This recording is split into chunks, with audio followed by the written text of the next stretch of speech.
Bueno, muy buenos días a todos. El grupo operativo del que hoy presentamos resultados tenía en su objetivo dos bloques muy claros, ¿no? Los dos en el mismo camino, pero dos bloques. El primero era establecer pautas de cultivo, recomendaciones de cultivo en los sistemas convencionales de la región, en 4 sistemas que ahora veremos en detalle, trasladar recomendaciones al viticultor para producir vinos de calidad, uvas de calidad, destinadas a vinos de calidad, para hacerlo con el menor coste posible, dentro de lo posible, y con el menor impacto ambiental también.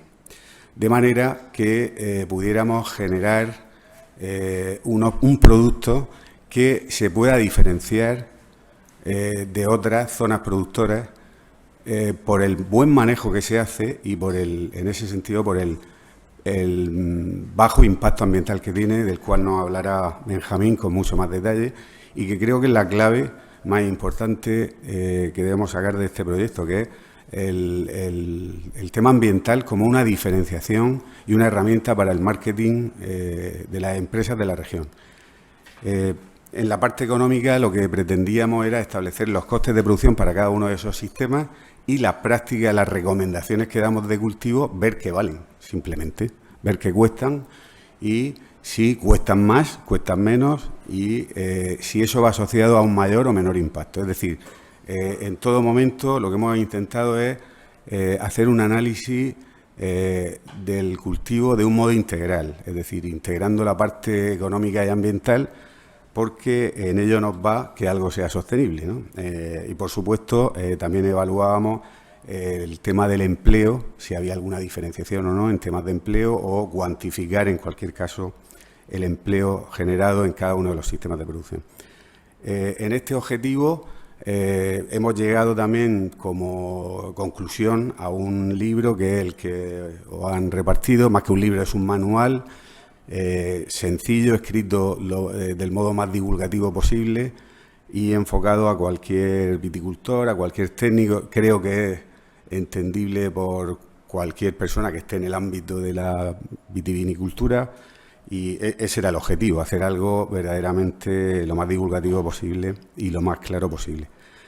El equipo de bioeconomía es el que ha desarrollado este objetivo y esta publicación que hoy presentamos. Y, bueno, como los compañeros anteriores, lo primero, indicar mi agradecimiento, lógicamente, a todas las bodegas y a COAS como socios y como parte fundamental del grupo, lógicamente.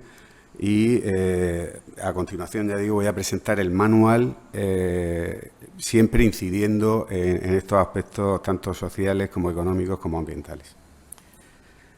Bueno, también indicar, como es de justicia, que esto está en el ámbito de la medida 16 del Plan de Desarrollo Rural, y los grupos operativos están cofinanciados, estos proyectos, por FEADER y por la Consejería de Agricultura.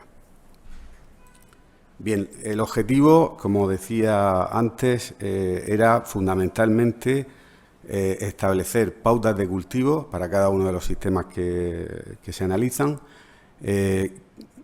que mejoren la producción. Siempre estamos partiendo nos hemos centrado mucho en la variedad Monastrell, porque creo que es nuestra seña de identidad y creo que eso debemos valorarlo y utilizarlo todos. Eso no significa que no cultivemos otras variedades que puedan ayudar a la Monastrell o hacer otros productos, pero creo que es la seña y no lo es de modo casual, lo es porque es una variedad histórica que se ha adaptado perfectamente a nuestro territorio y que en ese sentido va ligado de modo es imposible separarla del medio rural de nuestro territorio. Los sistemas de cultivo que hemos analizado son los 4 más estándares, digamos: el vaso en secano con cultivo convencional, el vaso en secano en ecológico y la espaldera en regadío en cultivo convencional y ecológico. Es de destacar que cuando hablamos de espaldera en regadío estamos hablando de cultivos bajo estrategias de riego deficitario controlado, porque si no, pues se dispara la producción y te vas fuera de las limitaciones productivas de las DEO, y lo que pretendemos si es hacer vinos de calidad amparados en figuras de calidad, pues limitar la producción a esos límites, produciendo la máxima calidad posible. Calidad medible como índices tecnológicos y índices polifenólicos, como se hace normalmente en los trabajos de viticultura. Los datos, ¿de dónde ha salido la información? Pues tanto los de encuestas personales con todos los, digamos, socios del grupo, como con otros viticultores, con encuestas también teníamos bastante material ya de encuestas anteriores que se hicieron en colaboración, bueno, gracias a COAG, y teníamos bastante material en ese sentido de todos los tipos de cultivo que hemos dicho, tanto en secano como en regadío y tanto en ecológico como convencional. En muchos casos los viticultores tenían doble perfil, tenían a lo mejor regadío y secano, o tenían algo de convencional y algo de ecológico, cosa que siempre enriquece los datos porque tienen una visión más amplia, y al trasladarte la información, lógicamente, tienen un contraste que es enriquecedor siempre para el análisis. Aparte de todo este material, bueno, se ha hecho una revisión bibliográfica profunda de todo lo existente a nivel de sureste, y en ese sentido, pues indicar que la colaboración, la ayuda de otros equipos del IMIDA ha sido fundamental, como es el propio equipo de viticultura y enología, como el de riego y fisiología del estrés. En concreto, bueno, el libro también hay dos colaboradores en el libro, que son Joaquín Vizcaíno y Pascual Romero, que creo que está por aquí. Y al hilo de nombrar a Pascual Romero, pues el equipo de riego, y concretamente Pascual, creo que es la persona, y creo que eso se puede atestiguar con bastantes publicaciones científicas internacionales, que más sabe de riego y de cómo hay que regar para obtener calidad. De hecho, todos sus trabajos vinculan el riego al tema de la calidad de un modo indeleble, o sea, no se puede separar, y eso ha sido también muy enriquecedor. Los autores, bueno, pues Benjamín García, que nos hablará de la parte ambiental, nos ha ayudado bastante Begoña García Castellano. A través de su colaboración hizo un TFG concretamente de sistemas de producción genéricos de la región, y ahora 2 tesis fin de máster en relación ya al cultivo que hemos definido más en este trabajo, ¿no? No sé si se me olvida algo en ese sentido, pero me lo disculpáis, por favor.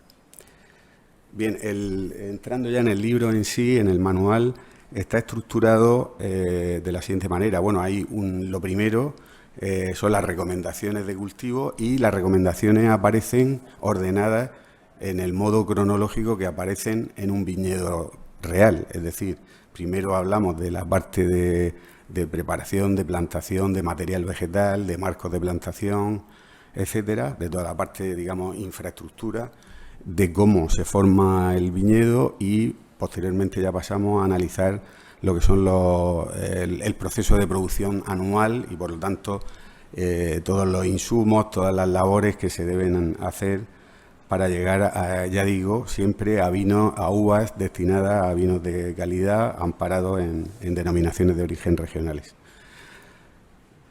Una vez que establecemos todas esas recomendaciones y las cuantificamos, pasamos a hacer una evaluación desde el punto de vista, ya decía, triple de una visión social, económica y ambiental, de cada una de esas opciones, de esas 4 opciones productivas que he dicho que son las representativas del viñedo en la región. Y por último, hay unos anexos que desarrollan en mayor medida la parte de programas orientativos de control fitosanitario y de fertilización. El que hayamos puesto, digamos, más detalle en determinados insumos es precisamente por la importancia que tienen desde el punto de vista ambiental y desde el punto de vista económico también. Es el caso del control fitosanitario de los fertilizantes. La suma de estos dos capítulos, ya lo hemos demostrado en algunos trabajos previos, conllevan, de esto sabe más Benjamín, tal vez luego lo diga, conllevan el mayor impacto en la parte de proceso, ¿no? Y por lo tanto son elementos en los cuales podemos intervenir, y esa intervención va a tener un efecto importante sobre cuestiones ambientales, y por lo tanto en esa lucha o en ese camino por diferenciar el cultivo bien hecho y menos impactante, pues tienen recorrido, ¿no? Por eso se le ha dado más importancia. O al tema del agua, como ahora hablaré, en el caso de regadío, por la importancia que tiene el manejo del agua, no la cantidad de agua, sino cómo se maneja el agua para poder llegar a esos vinos a esa uva y a esos vinos de calidad. Bien, se ha ido un poco la estructura, pero bueno, yo os digo, simplemente en recomendaciones, cada una de las recomendaciones pues se habla de la parte de secano y de regadío, se diferencia lógicamente, hay cuestiones generales y cuestiones particulares de cada una de ellas, y del mismo modo ocurre lo mismo con convencional y ecológico. Lógicamente hay particularidades concretas que se tratan en cada uno de los capítulos, ¿no? En cada una de las recomendaciones. En concreto, por ejemplo, hablando del tema, por poner unos ejemplos, en el caso de fertilización, lo que pretendemos es dar unas estrategias de fertilización cuantificadas que consigan un doble objetivo: minimizar el coste e impactar lo mínimo posible. En este capítulo tratamos el tema de la fertilización desde un punto de vista lo más amplio posible, es decir, intentamos dar recomendaciones de cómo aportar los abonos, de cómo manejar el suelo en esa combinación con los abonos. Damos mucha importancia a los fertilizantes orgánicos. Aquí en esta tabla podéis ver, por ejemplo, que hemos analizado varios fertilizantes para ver su productividad en términos técnicos y en términos económicos. Siempre todo lo técnico al final lo hemos llevado a económico para cuantificar el coste de las estrategias. Y el darle importancia a los fertilizantes orgánicos es porque estoy convencido, y creo que el mercado nos lo está diciendo ya, que la fertilización orgánica va a tener mucho más desarrollo del que tenía hasta ahora, y para eso necesitamos fertilizantes orgánicos bien homologados, por supuesto, y bien formulados para que puedan ser adaptables a diferentes cultivos y en diferentes condiciones. Y en ese camino creo que las empresas se están espabilando rápidamente y muchas empresas muy grandes están derivando un poco la parte inorgánica a la orgánica, porque han visto que por ahí van los tiros y que hay negocio, ¿no? Y hay negocio porque realmente yo creo que esos fertilizantes orgánicos bien manejados pueden ser no solo menos impactantes, sino pueden venir de temas de residuos y por lo tanto tener una doble vertiente ambiental, y porque además pueden mejorar los suelos. Tenemos suelos muy pobres en materia orgánica y lógicamente todo lo que sea irnos a fertilización orgánica, sustituyendo la mineral o inorgánica, pues va a ser una mejora en la calidad del suelo y por lo tanto de la uva finalmente. Todo lo que hacemos siempre es ver, sacar los equilibrios ideales para nuestra uva en nuestras condiciones en el sureste a través de bibliografía propia nuestra y del Ministerio también, y por lo tanto buscar el equilibrio óptimo para la monastrell en la región, para secano y para regadío. Y a través de indicadores técnicos y económicos lo que hemos hecho es ver cuáles son las combinaciones, cuáles son las estrategias de fertilización que consiguen un mejor efecto productivo con un mínimo coste. Y además siempre con la visión de que ese mínimo coste lleve asociado un menor impacto. Y en muchas ocasiones comprobamos que un menor coste es un menor impacto. Estamos en la agricultura que hasta ahora conocíamos. No nos fijábamos tanto en esa combinación de criterios económicos y ambientales que creo que son importantes y que colaboran unos con otros, y en ese sentido debemos producir con el menor coste y con el menor impacto también. Bueno, y se establece, ya digo, una estrategia concreta con con un óptimo técnico y económico siempre desde el punto de vista de la fertilización. En el tema de riego hemos seguido el mismo criterio, el establecer estrategias de riego que sean fácilmente trasladables al viticultor, que no sea muy complejo el realizarlas, pero que tengan ese cariz mismo que he dicho en la fertilización, es decir, que maximicen la productividad del agua desde un punto de vista técnico, pero siempre vinculado a parámetros de calidad, a no perder en determinados indicadores de calidad, digamos... Se está botando la batería, me dice aquí esto. Esto es para meterme presión. Hasta ahora estaba muy tranquilo, parece que esto ha sido para que no me duerma.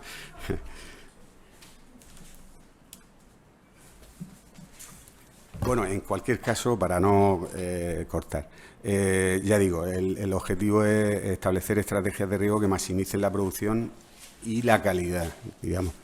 En ese sentido, hay múltiple bibliografía regional sobre Monastrell. El padre de esa bibliografía está aquí presente hoy, que es Pascual Romero, y insisto una vez más porque es una persona que creo que tiene unos trabajos excelentes y colaboro con él, y por eso lo digo también. Y no solo hemos establecido métodos directos, indirectos y fisiológicos para el tema de establecer las estrategias de riego, sino también se habla en el libro y se deja la puerta abierta, y cualquier persona que tenga interés en estos temas, tenemos mucha información al respecto y publicada, ya decía, en varias revistas internacionales, sobre lo que es la combinación de estrategias de riego y de patrón. Y ahora, en los últimos tiempos, y José Ignacio ha estado hablando de este tema, que creo que tiene bastante desarrollo, el buscar estrategias de combinación riego, patrón y clon. En ese sentido, en un proyecto nacional colaboro con el equipo de riego, con Pascual Romero, y los resultados que nos han salido preliminares son casi para no creérselos. Son de varios años y salen números con unas productividades técnicas del agua del orden de 18, creo recordar, kilos metro cúbico. O sea, son números que nos va a costar que nos crean los yanquis en sus revistas científicas, nos va a costar que se lo crean, porque son números tremendos. Y en determinados clones, creo que uno es el 4, no me sé los números de memoria, pero hay un clon que es algo tremendo, ¿no? Con unos 200 y pico, 300 metros cúbicos hectáreas, consigue sostenidamente durante varios años producciones en torno a 8.000 kilos. Eso es algo maravilloso, creo yo. Bueno, en el tema de riego, ya digo, se habla de las estrategias de riego en ese sentido siempre económico, ¿no? Bueno, hay una revisión bibliográfica, ya digo, de trabajos de la región y todo atestiguando esta productividad del agua en la Monastrell. De hecho, hay algo que quería destacar y que destaca también el manual, aunque no fuera su finalidad, y es que creo que las limitaciones de las denominaciones de origen regionales en relación a los kilos hectáreas no están mal del todo, pero habría que revisarlas, porque con determinadas estrategias de riego, patrón, clon, de Monastrell, se puede conseguir los 8.000, 9.000 kilos de un modo sostenido, como digo, y con dotaciones de riego menores a 900 metros cúbicos, que dan una calidad, y en los trabajos que Pascual Romero hace, ya digo, utiliza indicadores tecnológicos y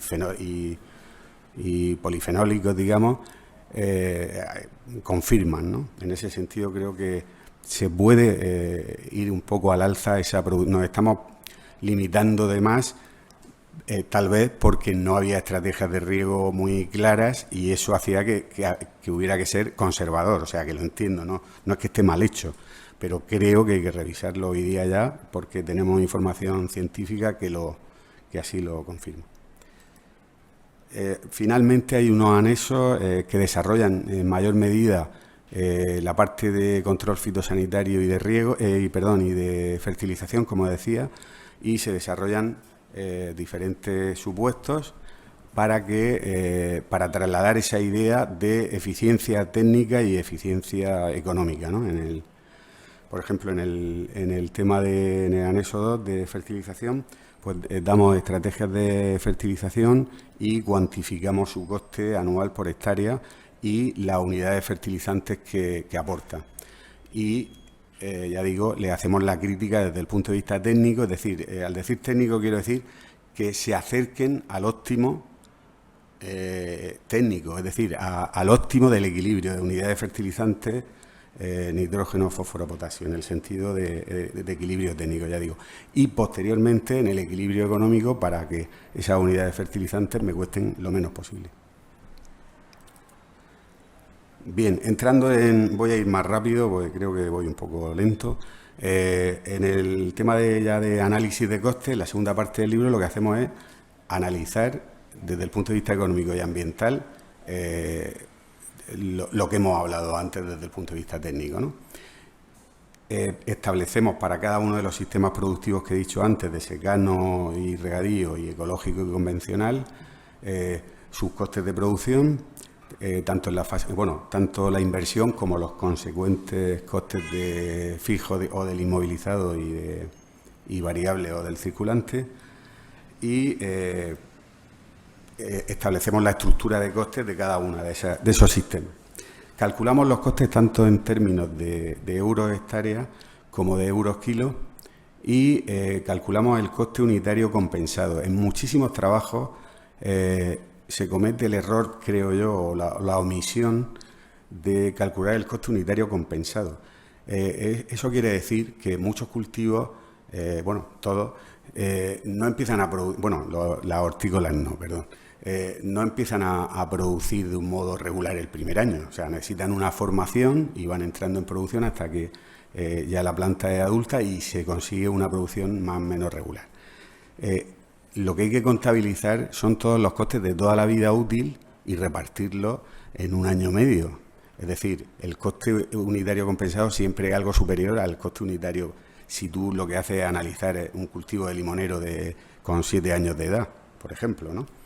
En ese sentido, en la viña no hay gran diferencia porque la viña relativamente entra pronto en producción, sobre todo en regadío, pero es relativamente corto ese periodo de formación, mientras que en otros cultivos es fundamental sacar costes unitarios compensados porque cuando se habla de limón, por ejemplo, si yo digo el coste de producción del limón en el año 8, pues es bajo. No está poniendo el coste real. El coste real es bastante superior. Si tú le metes toda la vida útil y los años de formación hasta que entra en plena producción, pues puedes estar hablando de que te has equivocado en 5 o 6 céntimos. Y 5 o 6 céntimos en un kilo de limón, pues puede ser la diferencia entre la vida y la muerte. O sea, así de claro.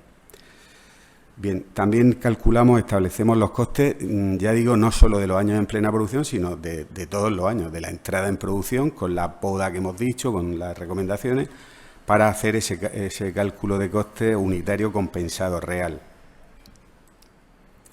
Bien, en cuanto a resultados, ya estoy acabando.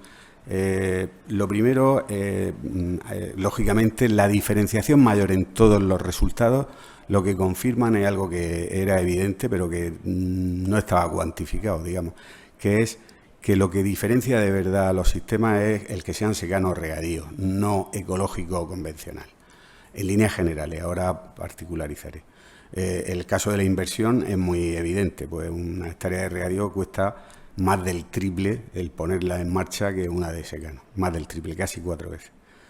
Esto se traslada luego a los costes del inmovilizado, lógicamente, de los costes fijos, y en el secano el coste fijo está en torno al 10, no llega, y en regadío entre el 20 y el 22, sea ecológico o sea convencional.